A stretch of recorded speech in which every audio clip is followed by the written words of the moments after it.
what does success look like to me? What am I driving towards? And those things are very personal. It's amazing what you can accomplish when there's trust in the room. And when you remove that trust, it's remarkable how inefficient you can become. And when you've got guys around you who are buying into your vision and pushing towards the same thing, it's energizing. Man, crazy days. Every time I see you, it just feels like you're just hair straight back, just giving her, just all over the continent, traveling around, working on what seems like a million different things. So how are you handling all this? Yes. How am I handling all of this? It's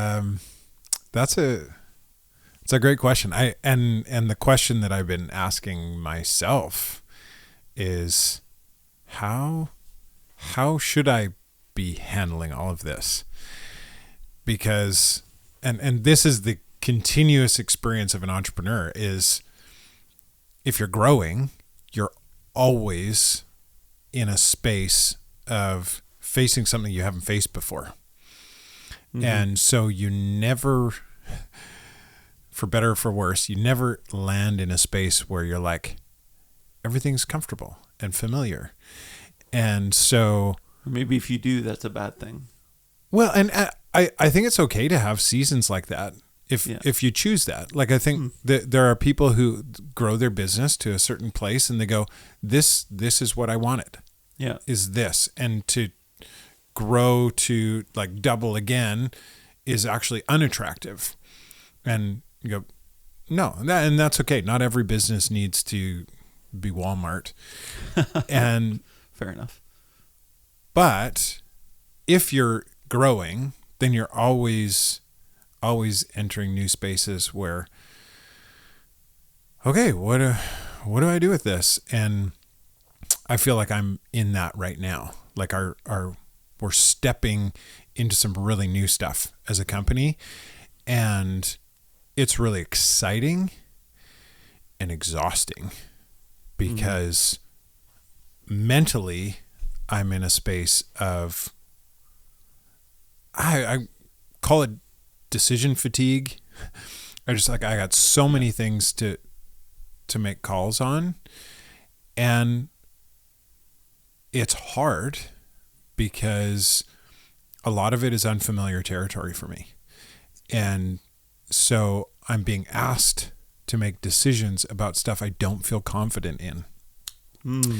And I hate that. Yeah. I hate that space. And right now I'm just thinking, this is good because I'm a verbal processor. Yeah. And so I need to have these conversations. It helps me like figure out stuff for myself. I'm realizing as I'm saying these things that I have not properly been implementing who, not how. And I could be reaching out to people that could help me make some of these decisions that are just friends outside of my company, not people I need to pay as an advisor or something, and take some of that weight off. But I've been, partially because I've been so busy, I just like do, get stuff done. And so I'm doing myself rather than thinking about bringing other people in to the process. And that is probably why I feel so tired. Yeah, but when you're burning the candle at both ends, when do you find the time to even have those conversations?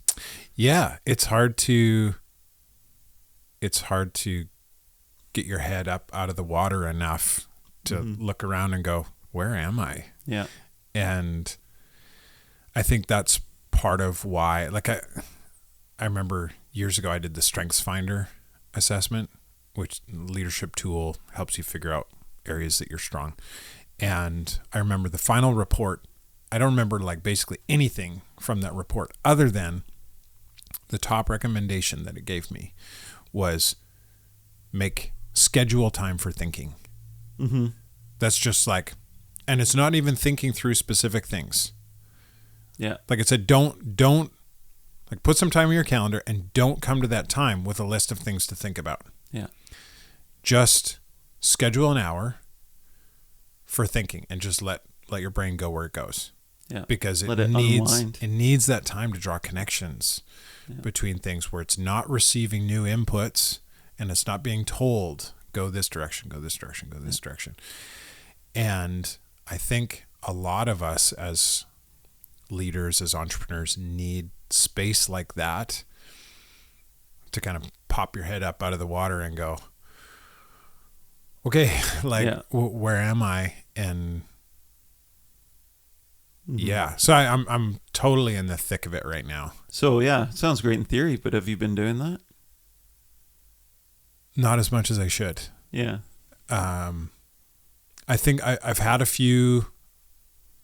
some moments that have been really helpful, like this trip to Chicago. Flying there and back, I get some empty space on the airplane. And I had my son with me on this trip, so I didn't get as much empty space as I would normally get. But I got some empty space where I'm sitting there twiddling my thumbs, staring at the seat in front of me, and my brain starts. That's actually one of my favorite things making about travel. connections. I feel like I get my most inspiration in that setting. And I think that's one of the reasons why. It's just that you're forced into this area where you're stuck in this spot, and you can either sit and watch movies, or you can actually, because this is changing too, because there's Wi-Fi coming to all the planes now. Yeah. It's still not on the small planes that we travel in British Columbia, but it gives you that hour and a half of just like time to think, time to dream, time to, strategize. Which is so important. And I realized at this workshop that I was just at in Chicago, how much I'm doing that I shouldn't be doing. I can see that too. And part of it is just a lack of discipline. I just do what's in front of me, and I see something that needs to be done, and I just start tackling it without thinking about, should this be me or should it be somebody else? And part of it is I need to staff up in some areas so that I've got people who could do that instead of me, because we've got some gaps.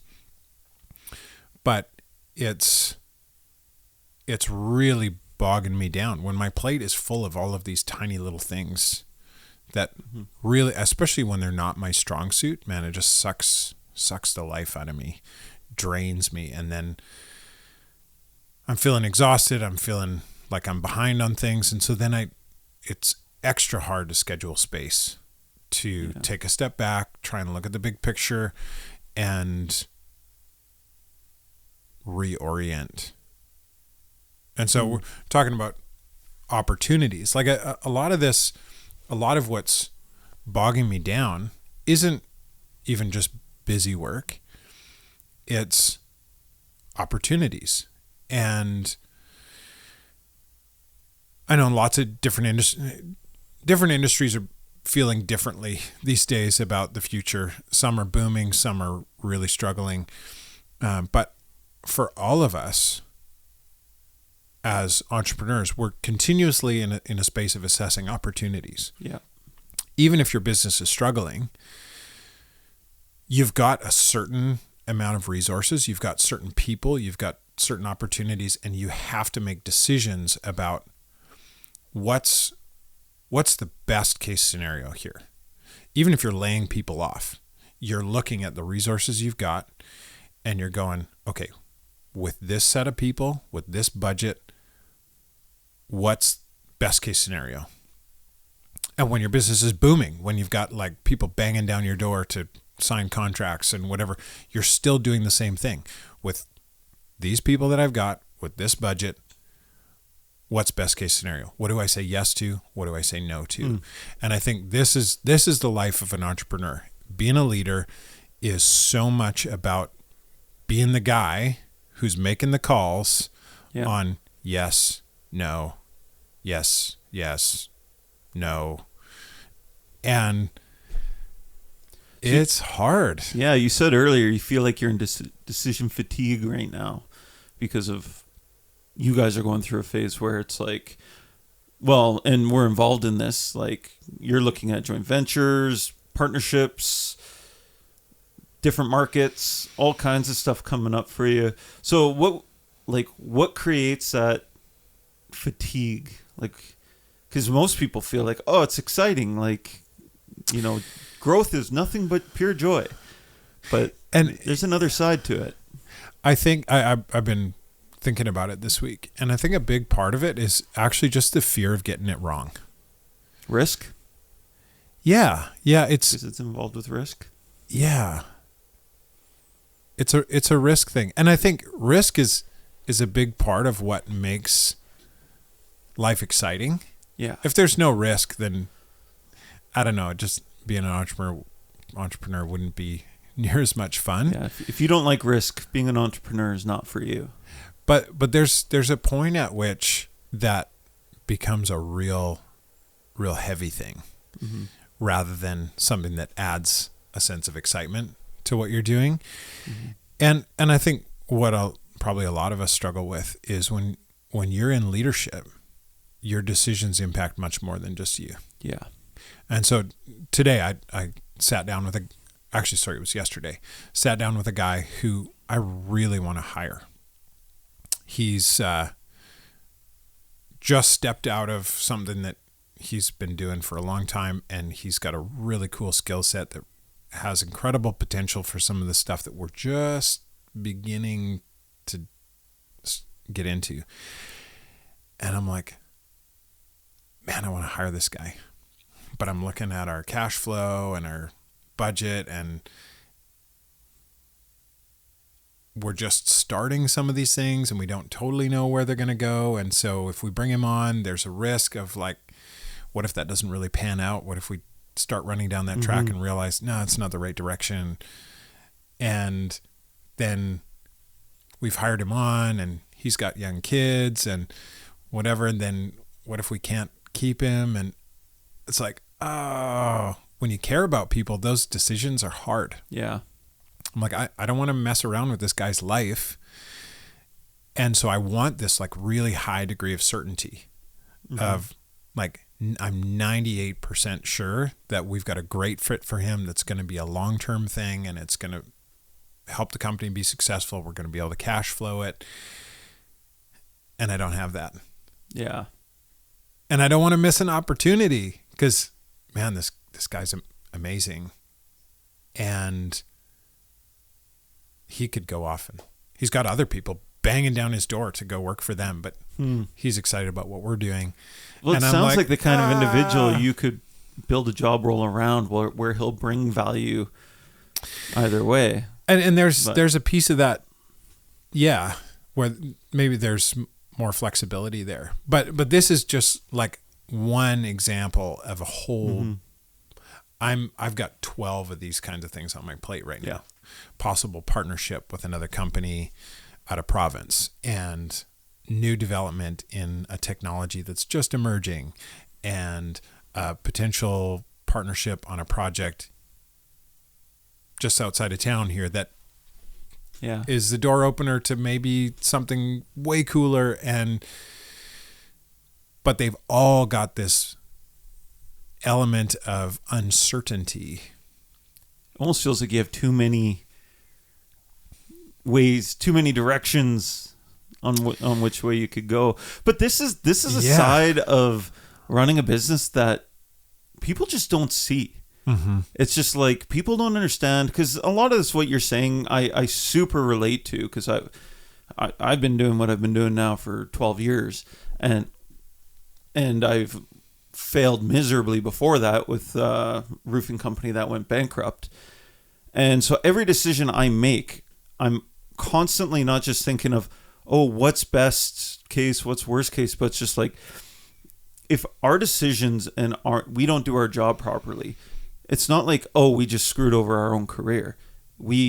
Everybody who works for us, we're responsible for. We provide livings for multiple families.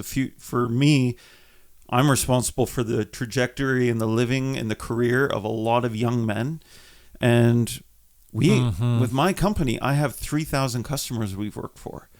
And if my company were to suddenly disappear, like we own those jobs we did. Like those are our customers. And warranties. Yeah. And we want to make sure that we're always here to look after them. And it's a stress of an entrepreneur that I don't think people, like, I know my staff have no clue.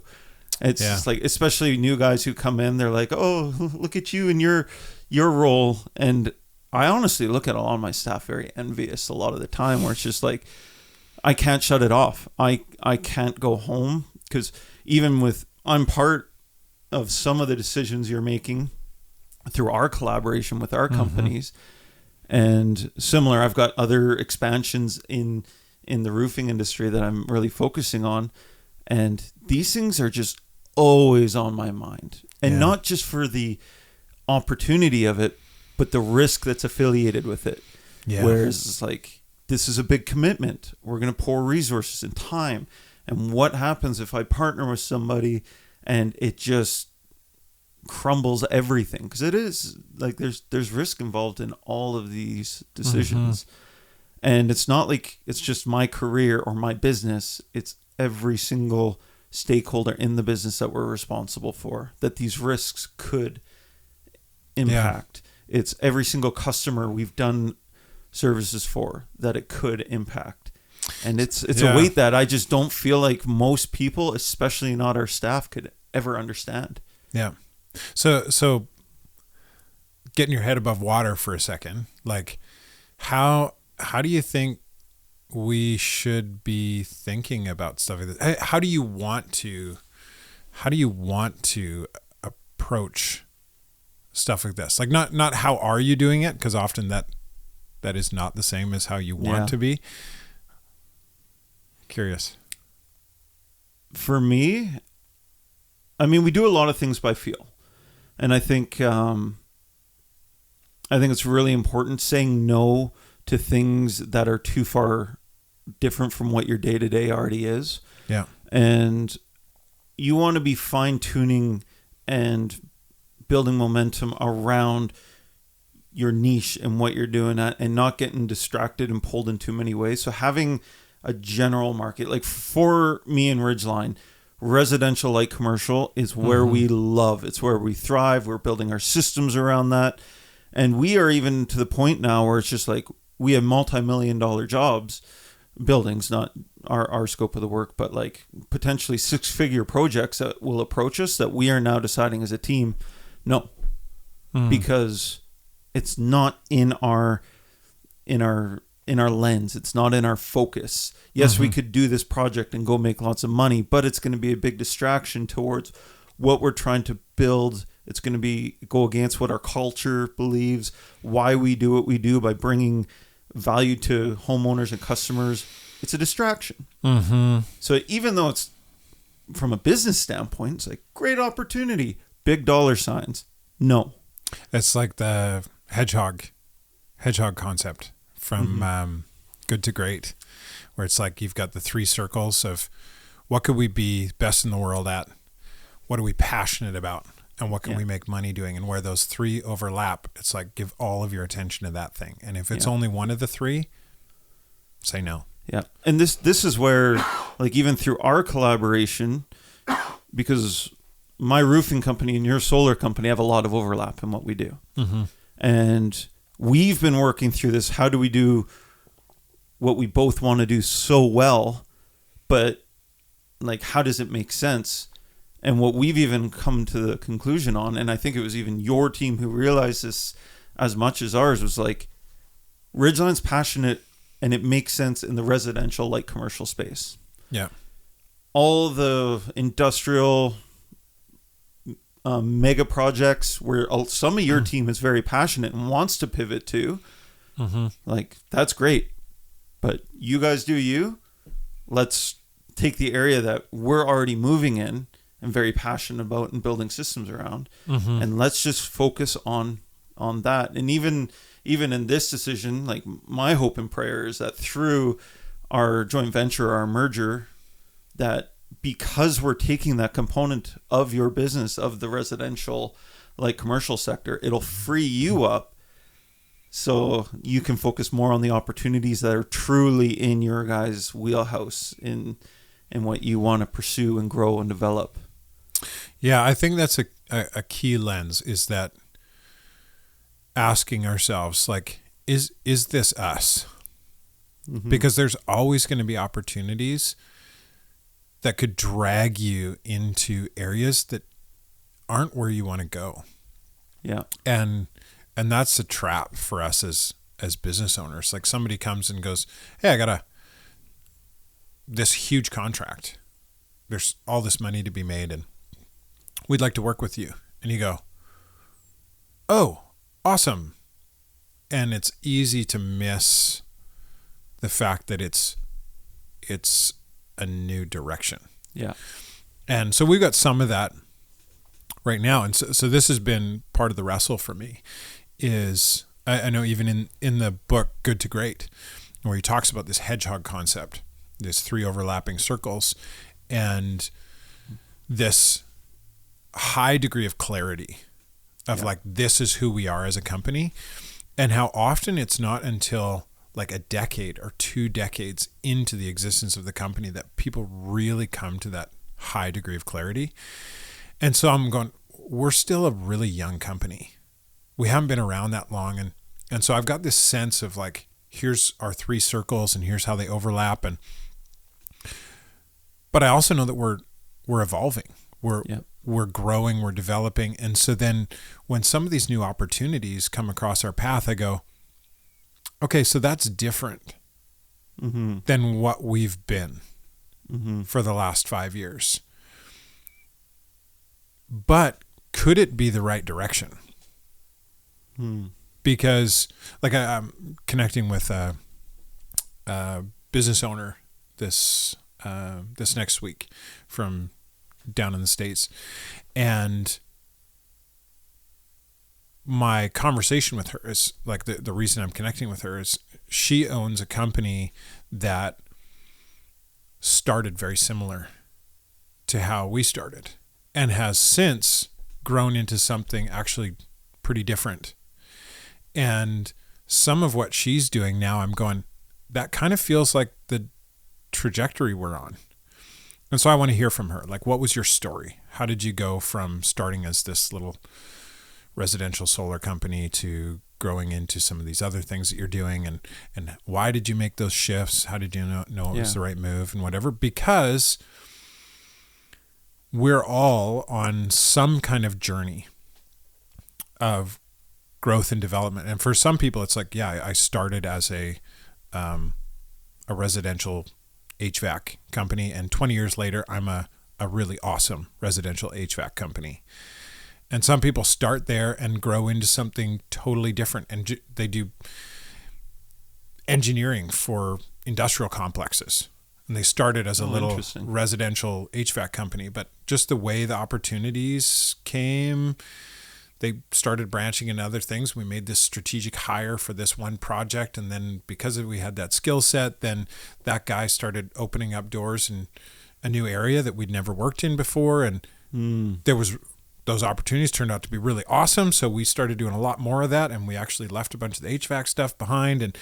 And 20 years later, they're a company that actually doesn't look like anything to do with the company that started. Interesting. And so that's part of the wrestle for me is I'm looking at stuff that's floating through right now and I'm going, distraction or evolution? But how urgent is it? And I think that's part of what it is, and part of the process is looking at these things and being like, how urgent is this? Is this hire a once in a lifetime, or are there more of these out there? Or is this market something that needs my attention now? Do we need to be first into this game? Or does this really need our attention and our focus right now? Yeah. And I think it's different for different opportunities. Yeah. So sometimes it's really urgent. Like one of the things we're considering right now is like it feels like there's a tiny window of opportunity and it could be huge. But if we don't, so one of my team this morning, it was a great insight. She said, Joel, I've been thinking about all these things that we have on our plate right now, and it can feel overwhelming. And so she said, I've been asking myself, with all of the things that we've got on the go, if we dropped them all, they fell to the floor, which things would we never be able to pick up again? Yeah. And which things could we leave on the floor for 6 months and come back to and pick up again?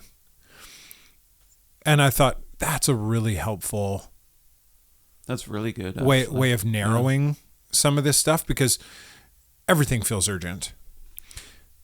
But certain things, if we set it aside, actually 6 months from now, we could step right back into and start doing again. Keep going. And you might miss a job or 2 or 10 or whatever, but you could reinsert yourself into that. Yeah. Other things, like this one opportunity we've got right now, if we aren't on top of it right now, that ship's going to sail without us, and there will be no getting back on. And so it helped me clarify, okay, give this attention. Some of these other things can take a break. Yeah, that's good. But there's still, there's more. There's enough things on my plate right now that I'm going, these all feel urgent. They all feel like if I don't deal with it now, that ship's going to sail without me. And so I need to also discern which of these things take priority over the others. Yeah. And I have to be okay with saying no to something, knowing that it's going to sail on without me and I won't get another swing at it. And deciding between, say you got 4 of those things and I can only take one, deciding which one to say yes to and which 3 to say no to is where I get into the decision fatigue, because I'm looking for more certainty than I have. And I have to make a decision in a place of uncertainty. And I was reading a thing yesterday. It was a little article on LinkedIn, and it was talking about how a lot of the leaders that we admire are not necessarily way brighter than your average entrepreneur. A big part of what sets them apart is the speed at which they move. Yep. And I can't remember who the quote was, but in this article, this guy quoted somebody, and he said, you and me are both doing the same thing. He said, but if we both had the same idea today, by the time you've set up a meeting with your team and made a committee and weighed all the options and sorted through it and made a decision about, yeah, let's pursue this, he's like, I've already tried and failed 3 different ways, and I've figured out a faster and better way to do it. And I'm 6 miles down the track, and you're still tying your shoes at the starting line. And so there's this sense of, this is the weight that we carry as leaders, and going, we have to make decisions, and we don't always get all the information that we want. And we might need to just fire the starting gun and realize 30 meters down the track that we're running the wrong direction or something, and eat that. Own it. If I'm being totally honest, I totally see this as a difference between me as the sole director of a company and you guys with an ownership team. And it's something, well, Chris always talks about. He's just like, man, I'm envious of your place. It comes with, I would say, a little more stress, and that risk ratio is much higher, because if and when there is failure, the only one to blame is me. And so that's hard. But the flip side of that is like, I have the ability to move and make decisions and put into action extremely quickly. And just, I know mergers and joint ventures are they take time and they're harder, but I will admit it is frustrating dealing with an ownership team more so than it is just having the ability to just move. And just bring your team along with you. You still decide, run things by them. One of the big things that I've done recently that's given me and my team the ability to move easier. I sent it to you, that organizational clarity form. I don't know if I saw that. I gave it to you to give to your ownership team. I that one. you. Yeah. Okay. I was thinking a different. Yep. the amount of work so it was a workshop I did. I used ChatGPT and went through Patrick Lencioni's The Advantage book and did a workshop around it, and I built this occupational clarity, and it gives what's important now, why we do what we do, the how do we behave, which is really based around the values and how we're presenting ourselves. But one of the things I really loved in the book were the 3 strategic anchors, and all about strategy. And it gives you the lens in whenever you or anybody in your company makes a decision, it needs to be through these strategies, these very specific strategies. And I shared it with my team, and we were like, Matt, this is good, because they're based off your values, they're based on how you behave, but they're actually your strategic decision-making anchors. And therefore, so long as your team is operating through that lens, they can make decisions without you. Yeah. And again, I'm still really new into that, but it's been really good. Really, really good. So highly recommend and that's why even through merging and joint venture and all that with you guys, I'm like, show this to your team. This needs to align with them, or else it won't work, because we need to. How was their response to that, by the way? It was great. I think right away we're like, this would be great for us to have, to make the same kind of thing, and so I've started on that, and I've come to an ability to articulate where we're at in the same way more clearly, not to the same degree that you had on that piece of paper, but definitely it's sharpened that for us too. Yeah. Clarity is such a big deal, especially in decision making. Yeah. Like everyone rowing in the same direction, but also for your leadership team, making these decisions is all based around, it's kind of like our Forge conversation we had yesterday. What are we doing? How are we getting there? You need to know where the general direction of where you're rowing, very specific, and you have to be really bloody specific. Yeah. And so that you know that this opportunity obviously doesn't fit. Yeah. This one does. This one clearly does. This one doesn't at all. This one could if it had modifications, and that's even like with the joint venture with you guys. I'm like, this residential, light commercial, absolutely could fit, so long as you guys agree and buy into the values and the why we're doing this. Row the same direction. And because if absolutely, we can do roofing and solar, the two overlap like crazy. But if our companies don't have the same end goal in mind, aren't going to be rowing in the same direction, the opportunity is great, but it's actually going to be more destructive and a distraction if we're not going to be rowing in the same direction. Yeah. So that clarity on where we're going.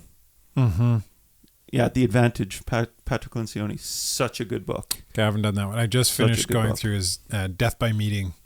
He mentions that one a lot. Yeah, I got to do that one too. I enjoyed it. It's written like a story, so it's fun. I like those books actually. Yeah. Yeah. Oh, yeah, I think there's a real challenge to a lot of this, and obviously we're not going to sort this out in this conversation, but I think it's valuable to recognize that this is stuff that we're all struggling with, and I think I like what you said. The key, I think, is sharpening clarity around what's the vision. Where are we going? Who are we as a company? Because I think if there isn't clarity around that, then everything's a yes. Could we make money doing that? Yes. Okay. Could we make money doing this? Yes. Then we say yes to everything. Yeah. And then who are we? Yeah. And are we actually good at that when we spread ourselves throughout all these different opportunities? And so I think we're in process right now with doing what did you call it? Organizational clarity chart. Yeah. So or statement or whatever. So I actually don't know what it's officially called. Structuring something like that for us, and so we came up with a statement. It's only one sentence with a few bullet points, below it. And that has sharpened a bunch of stuff for me, but I think it's not sharp enough to give me the yeses and nos like I want it to. But it's the right conversation. It's the right questions to be asking. Who are we? What are we doing? Yeah. And and mainly, why do we do what we do? yeah, Like that's the whole first section of the Advantage book. Why do we do what we do? Because a lot of companies, if not most, they're there to make money for the owners and all the stakeholders. Yeah. And if you've got a business just to make money, that's fine. Be honest with yourself. Be honest with your customers. We're here to make money. yeah, I forget what he called them. Consultants call, like, some businesses are just there to build a lifestyle for the owner. yeah, That's fine. Be open, be honest about it. Doesn't mean you can't have lots of success for your team and even build something great and build a lifestyle around your business. Like, that's fine. But if that's why your business exists, be honest about it. So through quite a few workshops we've done with Ridgeline's team, why we exist to form men of character through meaningful work, shared ownership, and excellence in execution, while delivering roofs and solar systems that protect families and communities for generations. So it's just like, it sounds great, but that, by having that as the why we do what we do, that means when we get an opportunity to go a certain direction, that's the first thing we go to. And it's just like, yes, we can make money on it, but does it contribute to why we do business? mm-hmm. Is this going to help us with our purpose in building character in the men? Or is it going to be a super stressful situation that's going to bog us down and distract us? And if doesn't matter what the dollar signs are. And that's the hard part is just like, oh, wow, potential huge dollar signs. But still, no, we're just going to keep on in our lane and not get distracted by those bigger and better things. It makes me think of profitable things. I should say. This is years ago. We were living in China, and my son was going to this little kindergarten. And I walked him to school the one day, and right outside his kindergarten, there was this car parked on the side of the road, and it had this slogan printed on the side. I'll never forget this. And I won't say it in Chinese, but the English translation was, if you walk somebody else's road, you leave somebody else with no road to walk. And wait, this was deckled on a car? It was deckled on a car. I don't know why. It was like, there was no branding. It wasn't a company or anything. It was just somebody put this on the side of their car. And I thought, wow, that's really profound. Yeah. Because deep. I think even for us as a company, actually, if I run with an opportunity that doesn't fit us, I'm actually taking an opportunity from somebody else. Mm-hmm. Like, we've got so many cool partners, and we've had some really cool opportunities this last year where a community that we're working with comes to us and they go, man, we really need this. And we recognize, okay, that's cool, but that's not us. Yeah. And we've been able to invite somebody else in and create space and opportunity for somebody else and see them thrive in that thing. And that's a really cool part of being in business, is actually facilitating success of other businesses. Yeah. And not just thinking about me and my bottom line and whatever, but actually at the end of the day, we didn't drag ourselves into something that wasn't a fit for us and fumble our way through and feel stressed. We created an opportunity for somebody else to do what they do well, to be successful. And our client, the community that we're working with, got a way better product at the end of the day and loves us for it. Yeah. And so we strengthened our relationships. We didn't add stress. We created success for somebody else. It's like this triangle of win-win-win. Yeah. Because we said no to an opportunity. Yeah. Still, everybody wins. And so I think that's a really important part of this whole thing, is I think there's a lie that we get tempted to believe as entrepreneurs, that if we say no to an opportunity, we're missing out. It's this FOMO thing. And actually, we could think about it differently and see it as a win for ourselves, for the client, and for potentially another business if we say no.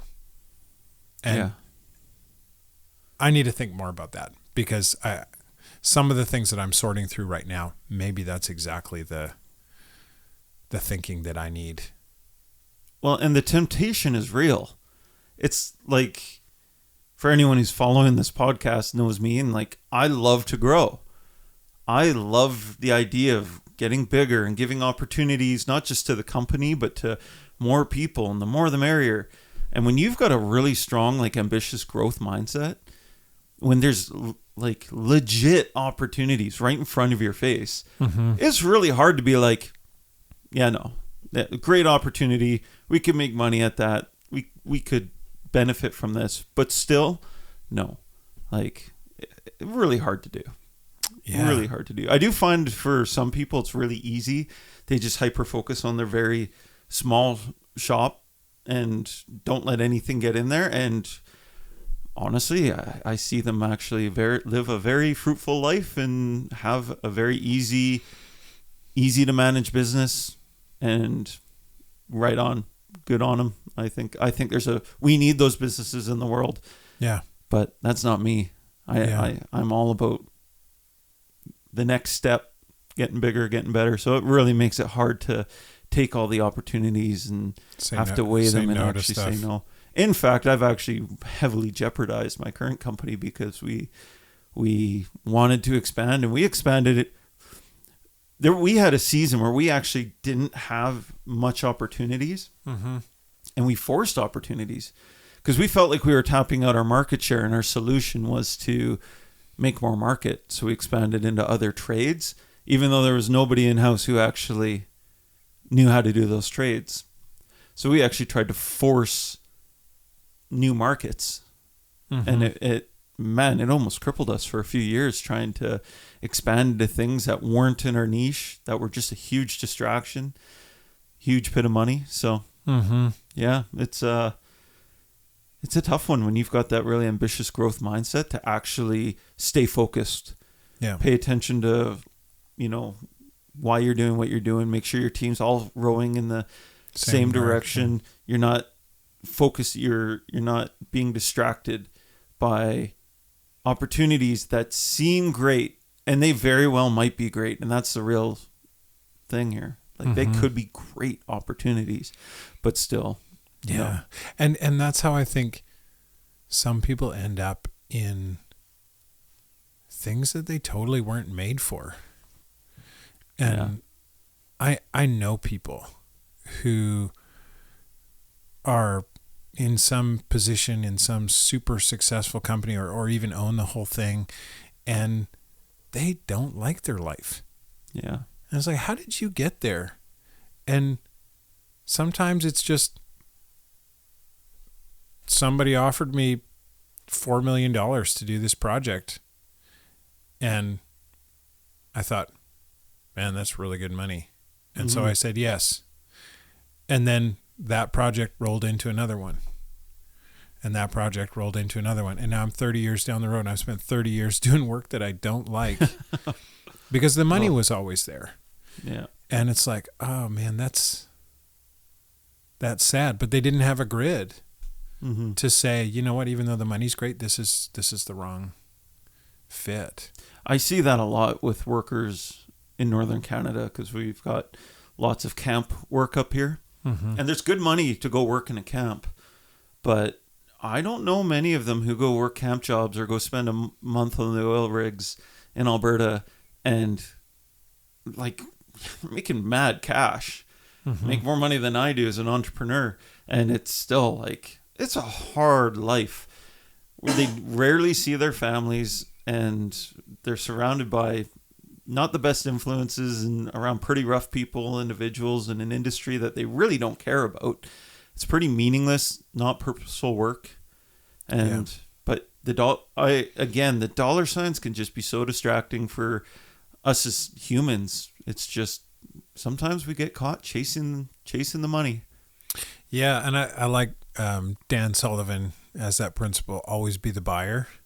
And which is like this idea that in a typical business situation, if a customer comes in looking for a product, they're the one with all the power because they have the money. And so as a business owner, you've got a potential customer and you're trying to sell to them. Mm-hmm. So you're packaging your services or your products in whatever way in order to convince this customer to make a purchase.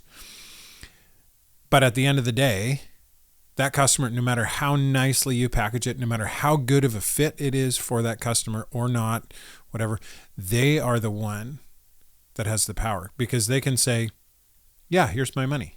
Or they can say, no, I've decided not to. So they're the buyer. They've got the power. But yeah, Dan, he says, always be the buyer. And so it's this idea that as a business owner, as the seller, actually you can shift just psychologically yourself into a position of being the buyer. And so like we've done this with our company where we had a customer come in and they're like, we want to buy solar panels. We want to put solar panels on our house. And we're like, okay, great. And we start walking through the process and we realized, okay, pretty quickly, this is not somebody we want to deal with. The way that they're treating people, the way that they're expecting the project to be managed, and some of those things were like, actually, this feels like a bad situation for us. And so even though they're the one with the money and whatever, and typically would be the ones with the power, we actually said, you know what, I think you should go work with somebody else. And so we put ourselves in the position of being the buyer so that we weren't, psychologically, we didn't think of ourselves as being out of control. We put ourselves in control. And so in thinking about opportunities, if you've got a good framework, if you've got a good, like we're talking about, like clarity about this is who we are, these are the values that we have, then actually it becomes easier to say no to opportunities. Yeah. Because you can see this person, this client, this project doesn't align with who we are. And even though they've got a envelope full of cash that they're ready to drop on the table, we're actually going to send them somewhere else. Yeah. And it's a great feeling saying no to a customer and knowing that we dodged a bullet. Like this happened to us this last year where there was a project that we were chasing and it got killed. And we were like, man, this was the best thing that ever happened. But I guess in hindsight, it's like saying no is a part of it, but the real stress comes from what do you say no to? So yeah, a lot of it. I think this is the piece for me that I think is super important. Is it ties back to fear.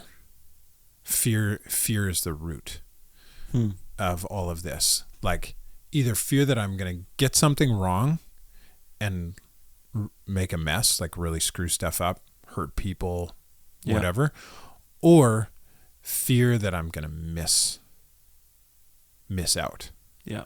That the best opportunity is going to sail by and 20 years from now, I'm going to look back and go, I could have done that. Yeah. I could have been on that boat and I missed it. And that's where, man, we got to get past that. Like fear is the worst motivator. Like when we're operating out of a place of fear, it wrecks everything. I don't think you make good decisions when fear's the driver. And you definitely don't. No, because it's like when you're operating out of fear, you're operating from a place of like stress and like, and I think that in and of itself should really help us, you know, if it feels like it's big risk and there's immense amount of stress and uncertainty around these things, I think it's pretty easy to say no to those. Yeah.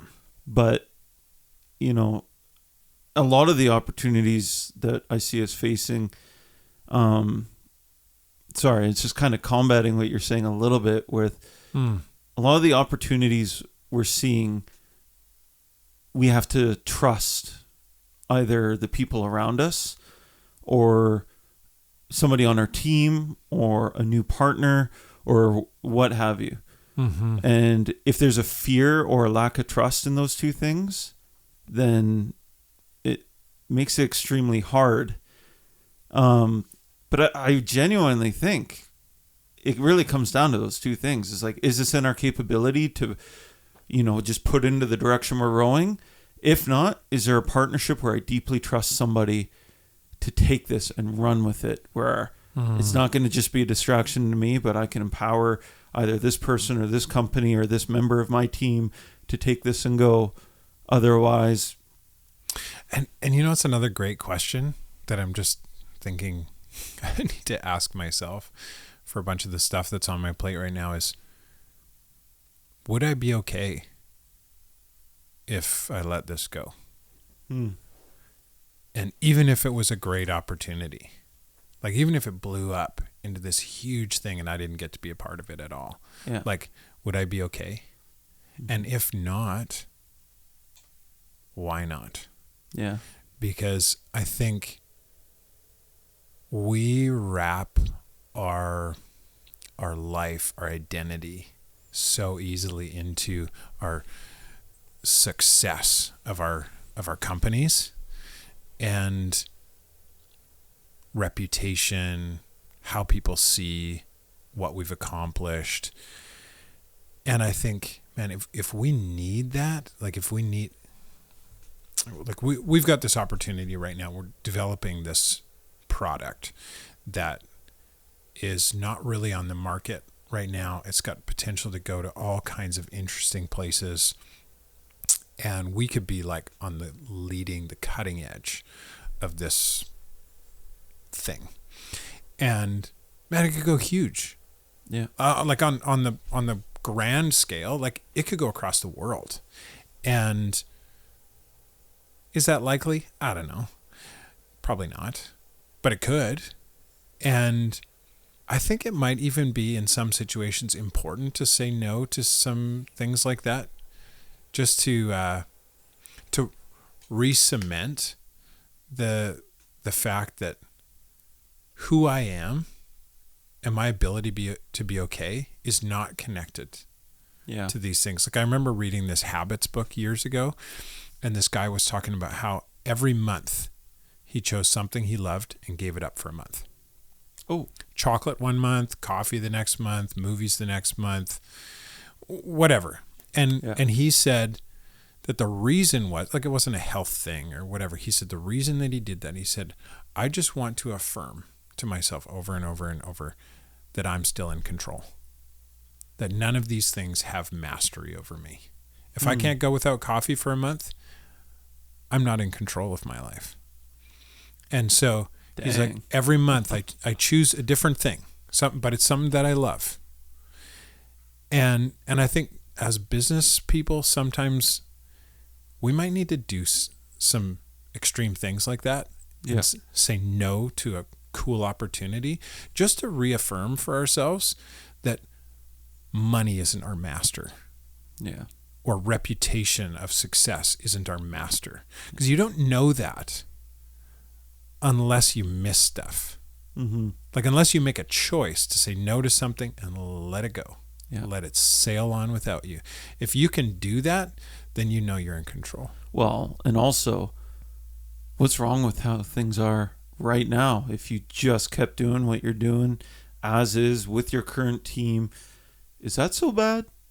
Like, yeah. I mean, and sometimes we're so focused on looking 1, 2, 3, 4 steps ahead that we forget to recognize where we are right now.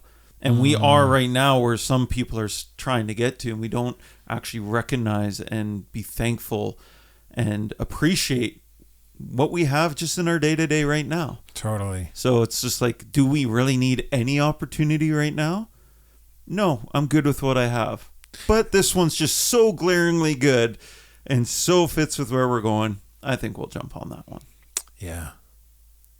Yeah, that's really good. And the end of the day, I think something that for me, I circle back to, and not as often as I should, but I'm okay. Because actually, at the end of the day, this job, this project, this client isn't my provider. Like as a Christian, I'm convinced that God is the one who supplies my needs. And so I've got this anchor that I can hang on to, even if business goes sideways and stuff starts falling apart. I've chosen to make my foundation something other than my business. Yeah. I work hard to make the business successful. I work hard to make wise decisions and to take good risks and grows an build individual. Something amazing and develop my skills, put a good team around me. Like everything that I can do to make the thing great. But at the end of the day, actually, there's a real strength in having a foundation that's outside of your business.